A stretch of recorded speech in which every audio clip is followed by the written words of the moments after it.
más inspiradores, cuando tienen la ocasión de recibir la notificación de ser nuevos en su cargo, se cuidan de no pensar nunca que tienen ahora el privilegio de mandar. Por el contrario, se enfocan en vivir el privilegio que es servir. Para poder inspirar, entonces, el líder tiene que conocerse muy bien. Tiene que saber, por supuesto, cuáles son sus fortalezas, pero empieza lo interesante. ¿Cuáles son sus debilidades? ¿Cuáles son sus miedos?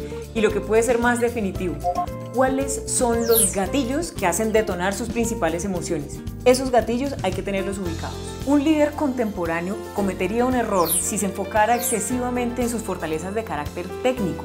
La pregunta del millón no es usted qué tanto sabe, no es usted qué tantas habilidades conceptuales tiene, porque es que gente que sepa lo mismo que usted en el mercado hay mucha.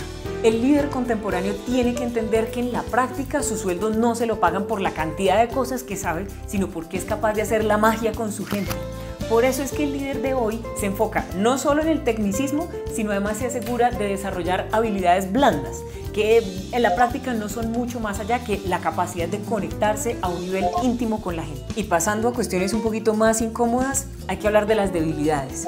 El líder tiene que tener clarísimo qué están haciendo sus colegas, cómo se comportan los demás líderes.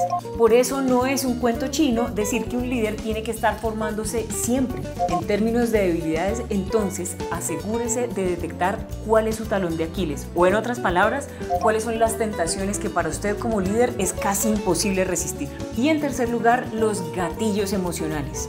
Usted tiene que tener clarísimo cuáles son esos sucesos o cuáles son esas circunstancias que disparan las emociones negativas en usted.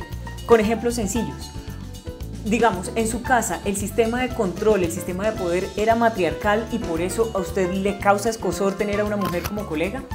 Por otra parte, ¿a usted le queda muy difícil resistir la confrontación? En tercer lugar, como tercer ejemplo, ¿usted no puede soportar la sensación de estar perdiendo el control? En la medida de lo posible, como líder, rehuya a esas situaciones porque a estas alturas el control de su equipo depende del control personal que usted logre tener.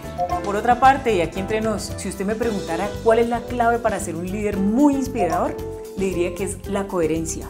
Asegúrese en términos prácticos de una cosa: que sus acciones reflejen su forma de pensar y nunca al revés. En otras palabras, no actúe sin pensar para luego tener que buscar la justificación de lo que acaba de hacer. El rollo de la coherencia apunta a un solo lado. En la época en la que nos encontramos, donde la hiperconectividad es reinante, cualquier persona con un pequeño esfuerzo puede conocer detalles de nuestra vida íntima. ¿Y esto a dónde nos lleva? Un desenlace que el líder inspirador tiene que evitar es la decepción. La decepción es lo que le impide a la gente sentirse identificada con usted. Asegúrese de apartar el tiempo para lograr entender qué es lo que hace grandioso a cada uno de los miembros de su equipo de trabajo. Hágaselo notar y a continuación hágalo sentir orgulloso de eso.